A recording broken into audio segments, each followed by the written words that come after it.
Well, good morning everybody. How y'all doing? Pretty good here, and welcome to the channel.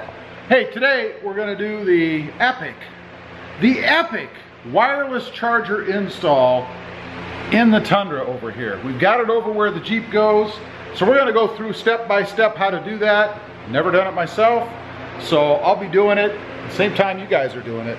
First of all, let's just jump right in. Let's get started here. What do you need? Well, you need the wireless charger, and here is the part number once again. If anybody's wondering, you can pick this up at sparksparts.com, and don't forget they're having a Cyber Monday and Black Friday free shipping promotion going on right now. So if you're going to pick something up from them, now is the time to do it. And don't forget to use discount code RobMotive for 5% off your order. So, getting to it, we need the wireless charger, which we have in this box. I did an unboxing the other day. And then some directions. You can print instructions from sparksparts.com. If you go to the part, there'll be a link at the bottom with these instructions. This is what I'm going to use. The tools they say you need are all right here. Not very much. I did throw in the drill to kind of remove the screws a little bit quicker, but they don't call for that. So you need the trim tools, a towel, maybe some sweet tea if you're into that, a ratchet with some sockets, a screwdriver, a Phillips, pliers, and a snipper of some sort. They call for a side cutter. I don't have that. And then the other thing that I don't have is a torque wrench.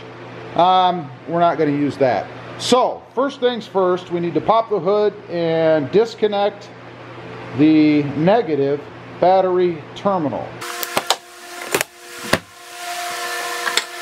And of course, if you don't know, right here is the negative terminal, and you want to make sure you take this side of it off, not this part, but the whole thing. So you'll want to remove this this nut, or loosen it anyway, so you can pull that off. So we're going to go ahead and do that.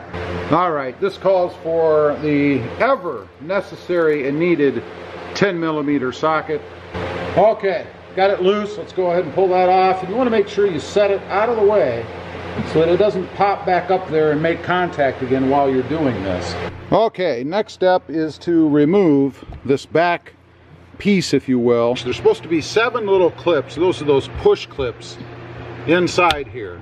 So we're going to see how easy this thing is to get off. Let's give it a try. Kind of doubt it. And I was wrong. I haven't touched a trim tool. All I did was grab this corner at the seam and pull, and it's already started to come off. So that's a good sign. Let's do the other side. Wow. Well, so much for needing the trim tools. We have it off. Let's go ahead and see what we have back behind here. There should be wiring. We're going to need access here for power. Okay, next up we're supposed to remove this little harness here. So that would be these 2 white plug-ins right there that are plugging into the power outlet, and then this little holder right down here looks just like one of those little squeeze things. So we're going to go ahead and hit that up next. These should just pull right off, I think. Hopefully. They do. Take note of the way they go, just in case. It's pretty simple. You really can't screw that up, I don't think. And let's go ahead and pull this little piece out of here. Okay, so you guys can see this little piece. It does have little push things on the sides here. There you can see, if you push in on the left and the right, that should push right out of this hole. That's how it's supposed to work. It did work okay in the end, but a little bit of a trick. A little screwdriver certainly does help.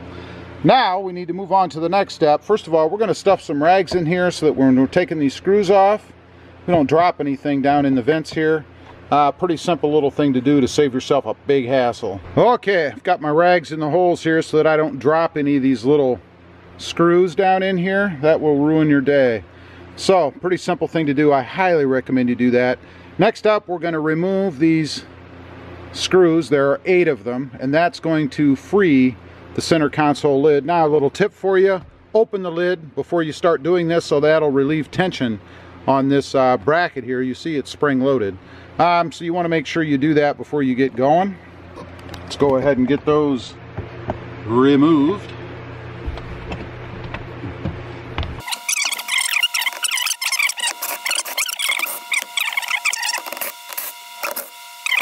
Alright, then you want to grab this when you take the last one out,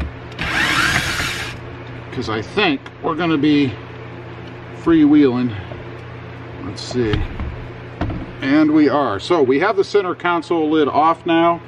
So now I can take it over to a table outside of the truck to do the rest of this. And that'll be the installation of the wireless charger itself in the center console lid. So let's head over there and we'll go on to the next step.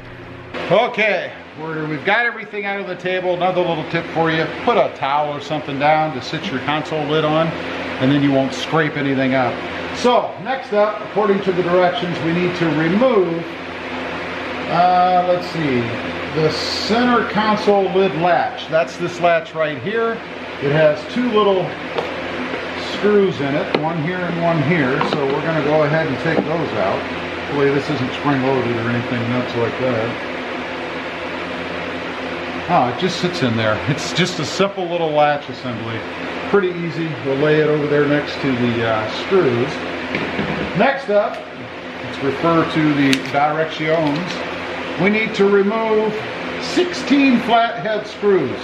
These are the screws all around the edge of the center console itself. So for this, we're actually going to use the drill just to make things easier. There we go, that should work.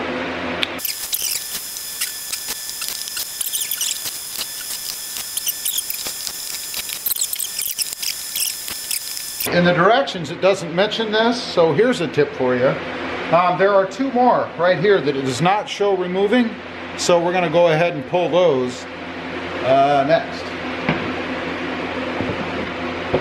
Comes right off, so make sure you get these other two up here that the directions don't show.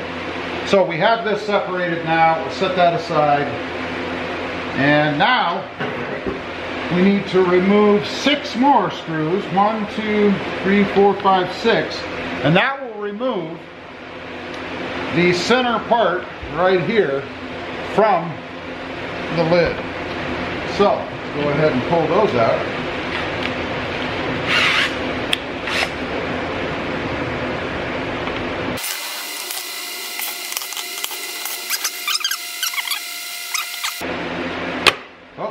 Got to give it a little pop. There you go. And make sure you keep these tucked in edges around. But that removes the center piece, so that's gone. Now, let's move on to the next step. We want to install the wireless charging tray. Here we go. The wireless tray. This is where that little emblem would go if you removed it. You know, the SR5 or limited or platinum badge. That you would pull out of this tray and put here if you wanted. We're skipping that, like I said. So let's go ahead and get this tray set in there. There, sits in there rather easily, and that's it. Now let's turn it over, make sure that I don't have any of the cover sticking out here around the edges. I don't. They did a great job installing mine, so it's not sticking out. Now we're supposed to go ahead and put the screws back in. I am going to do those by hand because I don't want to over tighten them with the drill, which I surely would. So we're going to go ahead and reinstall the screws.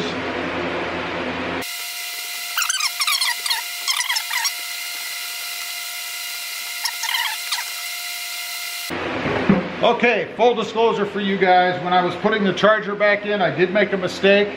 I put 2 of the screws here. That was in air, they don't go there. I hope I didn't ruin these for what does go there. They go here, here, here, here, here, and here. So I screwed up there. I took those out and put them where they're supposed to be, but I have a feeling I may have made these holes too big now. I don't know, we'll see. They were kind of hard to put in, but it happens. Maybe I'll have to put some Loctite or something in there. Let's move on to the next step now. Okay, there was one screw I forgot to remove. Doesn't really matter. Everything is still the same as it was. That's this back screw right here on the hinge. We're supposed to take that one out because we're going to put some kind of a, I don't know, protective piece in, I guess.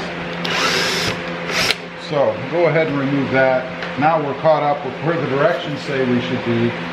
And that is to secure the harness or the wire coming from the charger on the inside of the rail, it says here. And you're supposed to secure it with a wire tie approximately right here.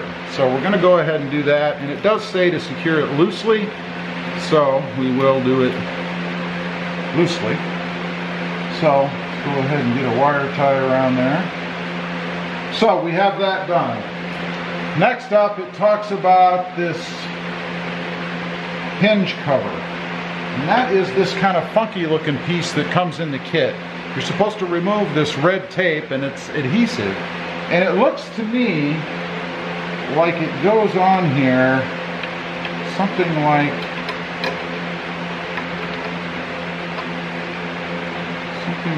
this. And that's going to hold the wire inside this channel away from the moving hinge. So I'm going to go ahead and do that next. All I'm going to do is stick this on and then screw it down so that we have that in the right location. Okay, we've got our screw back in, so we're golden there. Our two wire ties on here. And now, according to the directions, we're supposed to flip this thing over. And we're going to put another wire tie right here on this edge to keep this away from the moving parts. Because keep in mind, this is going to move up and down in use. So I'm going to go ahead and get another wire tie right here on this corner. Okay, real quick to show you the finished product. When you're done, it should look like this, with this wire kind of pointing up towards the passenger side, if you will, zip tied right here in the corner. That's how it's supposed to be. Of course, it's going to be underneath once we get this all back together. Now we need to go ahead and put the back cover back on. If you recall, it just sits on here with those 16 screws. So I'm going to spare you that. We're going to go ahead and get this thing back on like so, and then we'll be back. Okay, we've got all of the screws back in. Now, full disclosure, I'd like to be honest with you guys. You remember I put those two screws in incorrectly here because I wasn't paying attention. I did strip them out, so I had to put bigger screws in here. It's not a big deal, so I have two of these little dinky ones right here left over because they wouldn't fit in the new holes I created. So, one thing I'll let you guys know, the instructions here do not tell you to go ahead and put the latch back on. Kind of important, you want it to latch, right? So we're going to go ahead and put that on. If you recall, it just simply screws on right up here in the front. It's pretty easy. So I'm going to go ahead and put that back on, and then we'll continue on with the install. Okay, we're back inside the truck now. I've just loosely fastened the console lid with the new charger in it on the console, because we do have to zip tie right behind this part here, so we wanted to leave it loose. But we have the wiring harness. This is all just plug and play. The end here that you see that is white, it is actually going to plug back into the power outlet jack right here. And then this end, which was originally plugged into that power outlet there, is going to plug into this side of the wiring harness. And then this little female connector here is going to plug into this connector here for the charging pad. And that's it. All plug and play, no splicing and nothing crazy. Okay, just to show you guys what I've done, we've got it connected here to the charger up top, zip tie here just to the center piece of the the bracket that holds the center console on there. And then some zip ties here to the existing wiring that was down here. A zip tie here, and then I zip tied right up close to where the new harness plugs into the power outlet. That's it. Now, we just go ahead and put the rest of the screws back in here, and then push this back cover back on, and put my little center thing back on here, and then we shall be done. Okay, we're all done. Everything's put back together. The cover for the back there, one little tip for you, when you put it on, you kind of got to go up, you know, kind of up, because it has two little prongs that fit down from the top. So you kind of go up and then down and it latches right in. It goes back in just as easily as it came off. Piece of cake. So I haven't tested it yet. I do have the battery reconnected. We're going to go ahead and turn the truck on, because I'm sure you have to have power for it to work. And we're going to see what happens. Let's go ahead and try it. Here we go. Turn the truck on. Well, the truck didn't like that. Well, that was a little scary. The truck started and then it shut immediately off. No indications on the dash. All I did was disconnect the battery, so I'm not quite sure how that would have been an issue. All right, let's look down here. This is the finished product, you guys can see. I did put my RobMotive badge back in here. Went in nicely. So now we should be able to push this button and something happens. And it did. Check that out. We have power. Now I have my phone, the guinea pig here. Let's make sure it's off. And let's set it in there. Check that out. Did you guys see that? It shows charging right up here, right there in the corner. It is charging. It says 83%. I don't know if you guys can see that. Probably not. It was set 83% charged. Let's go ahead and take it off of there. And now the lights go back to green. I guess that means it's ready. You can see the screen doesn't say anything about charging. So let's go ahead and lay it back in there. And there you go. Check that out. Okay, that's it. That's the end of the install. This was pretty simple. On a scale of 1 to 5, 5 being the hardest, I'd probably give this about a 2. Not very difficult. It's definitely plug and play. Fantastic. I would highly recommend it. I will leave the part number down below if you guys are interested in this. It's about 158 bucks, I think, something like that, before the 5% RobMotive discount. So don't forget, head over to Sparks Parts. You can pick this up there, and don't forget to use discount code RobMotive for 5% off. I like it. Glad I did it. Leave a comment down below. Let me know. Does this interest you guys at all? Something you might think about doing? As usual, appreciate you guys watching. Don't forget to like, share, and subscribe. And we'll see you next time on the web. Have a great day. Bye.